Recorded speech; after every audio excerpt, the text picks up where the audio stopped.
Hi friends, calculation ಕ್ಲಾಸಸ್ಗೆ ತಮಗೆಲ್ಲರಿಗೂ ಸ್ವಾಗತ. ಈಗ ಯೂನಿಟ್ಸ್ ಆ್ಯಂಡ್ ಮೆಜರ್ಮೆಂಟ್ ಚಾಪ್ಟರ್ ನಾವೆಲ್ಲರೂ ಕಲಿತಾ ಇದ್ದೇವೆ. ಯೂನಿಟ್ಸನ್ನು ನಾವು ದಿನನಿತ್ಯ ಜೀವನದಲ್ಲಿ ಹೇಗೆ ಬಳಸ್ತಾ ಇದ್ದೇವೆ, ಎಲ್ಲಿ ಬಳಸ್ತಾ ಇದ್ದೇವೆ ಅಂತ ನಾವೀಗ ನೋಡೋಣ. ಫ್ರೆಂಡ್ಸ್, ನಾವು ದಿನನಿತ್ಯ ಮಾರ್ಕೆಟ್ಗೆ ಹೋಗ್ತೀವಿ, ಹಾಲಿನ ಡೈರಿಗೆ ಹೋಗ್ತೀವಿ, ಸಕ್ಕರೆ, ಹಾಲು, ಎಣ್ಣೆ ಈ ಥರ ನಾವು ದಿನನಿತ್ಯ ಖರೀದಿ ಮಾಡ್ತೀವಿ. ನಾವು ಖರೀದಿ ಮಾಡೋ ಹೊತ್ತಿನಾಗ 5 kg ಸಕ್ಕರೆ ಕೊಡಿ, ಅರ್ಧ ಲೀಟ್ರ್ ಹಾಲು ಕೊಡಿ, 3 ಮೀಟರ್ ಬಟ್ಟೆ ಕೊಡಿ ಅಂತ ಕೇಳ್ತೀವಿ. ಹಾಗಂದ್ರೆ ಇವು kg, ಲೀಟರ್, ಮೀಟರ್, ಲೆಂತ್ ಇವು ಎಲ್ಲ ಏನಿದಲ್ಲ ನಾವು ದಿನನಿತ್ಯ ಬಳಸ್ತಾ ಇರೋದು, ಇದಕ್ಕೆ ನಾವು ಯೂನಿಟ್ಸ್ ಅಂತ ಕರಿತೀವಿ. Unit is defined as one kind of standard quantity used to measure other quantity of same kind. ಅಂದರೆ ಯೂನಿಟ್ ಅನ್ನುವಂಥದ್ದು ಒಂದು ಸ್ಟ್ಯಾಂಡರ್ಡ್ ಕ್ವಾಂಟಿಟಿ, ಅದನ್ನು ನಾವು ಬೇರೆದನ್ನು ಅಳಿಲಿಕ್ಕೆ ಅದೆಲ್ಲ ಉಪಯೋಗ ಮಾಡ್ತೀವಿ ಅಂತ ಅರ್ಥ. ಹಾಗಾದರೆ ಇದರಲ್ಲಿ 2 ಟೈಪ್ಸ್ ಬರ್ತವೆ. First one fundamental units, second one derived units. Fundamental units ಅಂದರೆ ನಾವೇನೀಗ ಹೇಳಿದ್ವಿ kg, ಲೀಟರ್, ಮೀಟರ್ ಇವು ಬೇಸಿಕ್ ಯೂನಿಟ್ಸ್. ಈ ಬೇಸಿಕ್ ಯೂನಿಟ್ಸ್ ಅನ್ನೇ ನಾವು ಫಂಡಮೆಂಟಲ್ ಯೂನಿಟ್ಸ್ ಅಂತ ಕರಿತೀವಿ.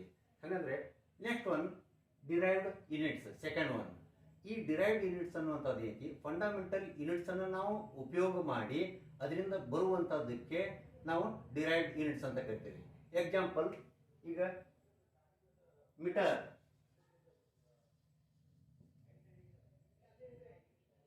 5 ಮೀಟರ್ ಅಂತಿದೆ. ಈ 5 ಮೀಟರ್ ಅನ್ನುವಂಥದ್ದು ಏನೈತಿ ಫಂಡಮೆಂಟಲ್ ಯೂನಿಟ್. ಹಂಗಾರೆ ಇದನ್ನೇ ನಾವು ಏನೈತಿ ಅದನ್ನೇ ಮಲ್ಟಿಪ್ಲೈ ಅಥವಾ ಡಿವಿಷನ್ ಮಾಡಿದಾಗ ಬರುವಂಥದ್ದೇ ಡಿರೈವ್ಡ್ ಯೂನಿಟ್ಸ್. ಎಕ್ಸಾಂಪಲ್,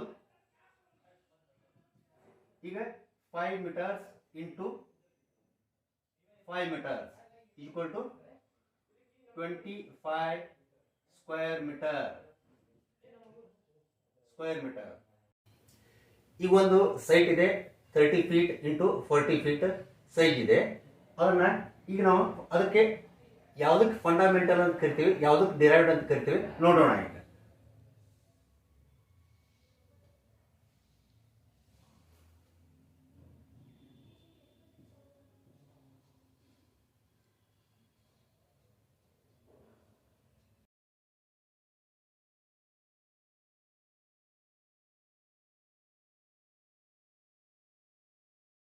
ನೋಡಿ, ಈಗಿಲ್ಲೇ 40 feet ಲೆಂತ್ ಇದೆ, 30 feet ವಿಡ್ತ್ ಇದೆ.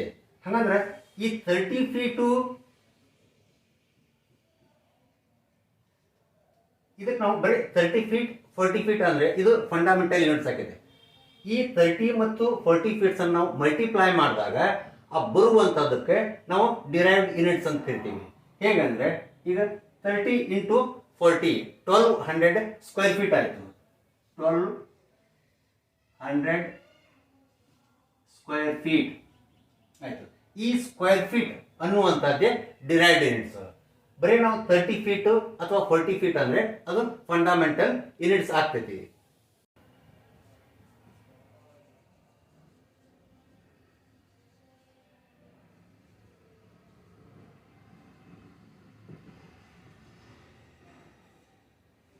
ಈ ಫಂಡಮೆಂಟಲ್ ಯೂನಿಟ್ದಲ್ಲಿ basic units length, mass and time ಇವು ಬೇಸಿಕ್ ಯೂನಿಟ್ಸ್ ಆಗ್ತವೆ. Next derived units.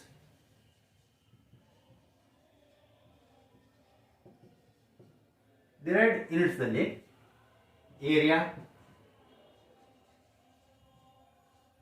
Volume, pressure and speed. ಈಗ ನಾವು ಆಗಲೇ ಹೇಳಿದ ಹಾಗೆ ಈಗ ಏರಿಯಾ ಅಂತಂದಾಗ ಲೆಂತ್,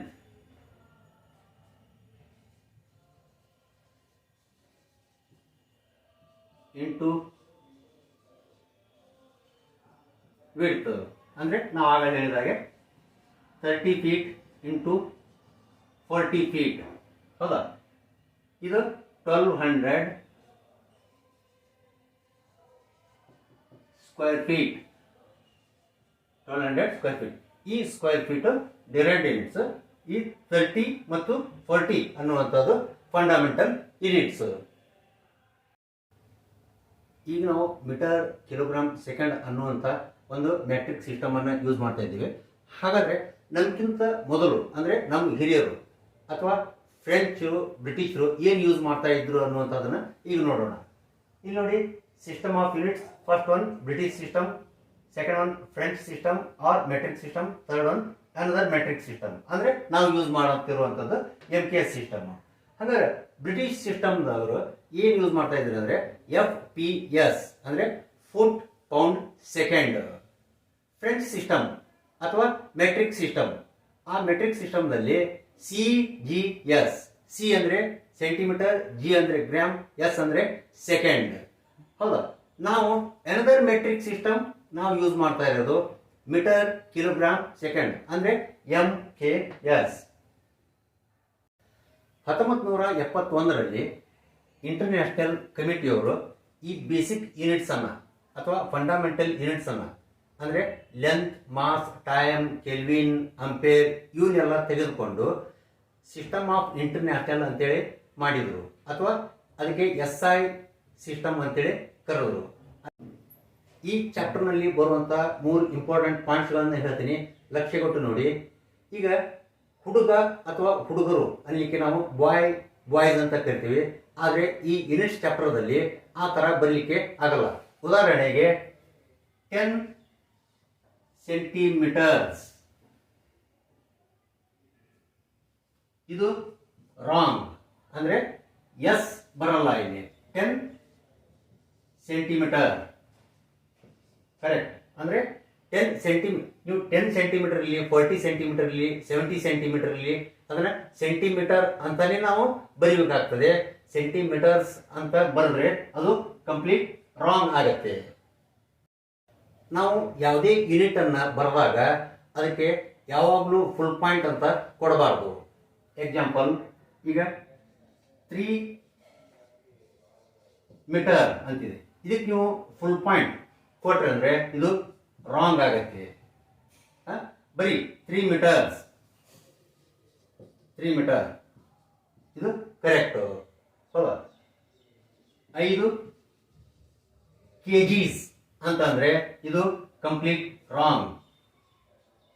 5 kg ಅಂತ ಮಾತ್ರ ಬರೀಬೇಕು ಯಾವಾಗಲೂ. ಯಾವುದೇ ಒಂದು ನಂಬರ್ ಮುಂದೆ ಒಂದಕ್ಕಿಂತ ಹೆಚ್ಚಿಗೆ 0 ಇದ್ದಾಗ ಅದನ್ನು ನಾವು power of 10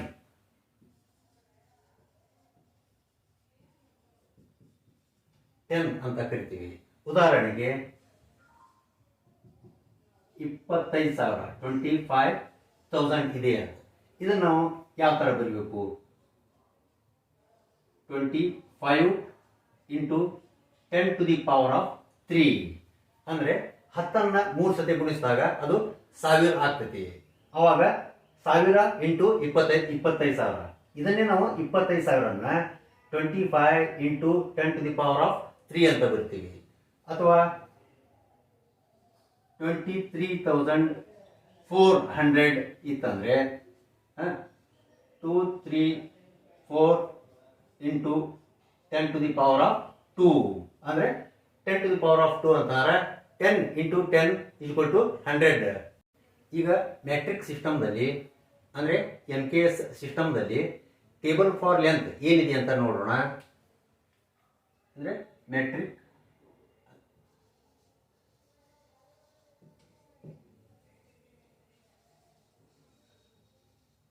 matrix system 10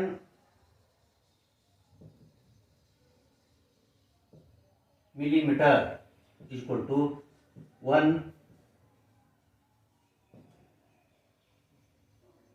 10 millimeter equal to 1 centimeter.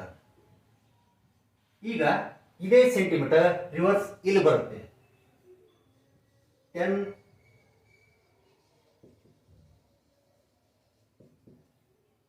centimeter equal to 1 decimeter.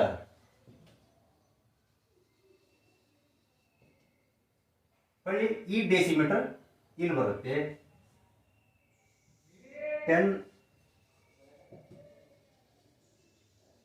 decimeter is equal to 1 meter.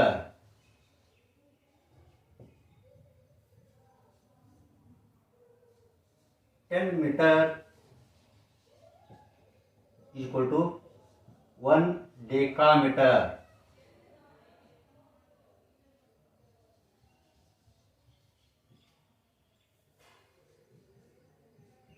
10 decameter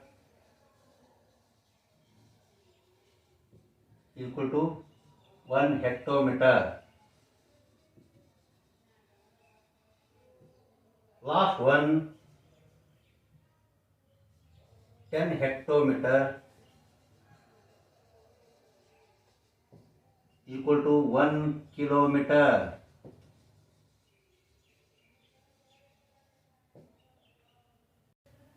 ಇನ್ನೊಂದ್ಸಲ ಹೇಳ್ತೀನಿ, ಲಕ್ಷ್ಯ ಕೊಟ್ಟು ಕೇಳ್ರಿ. 10 millimeter is equal to 1 centimeter, 10 centimeter is equal to 1 decimeter, 10 decimeter is equal to 1 meter, 10 meter is equal to 1 decameter, 10 decameter is equal to 1 hectometer, 10 hectometer is equal to 1 kilometer.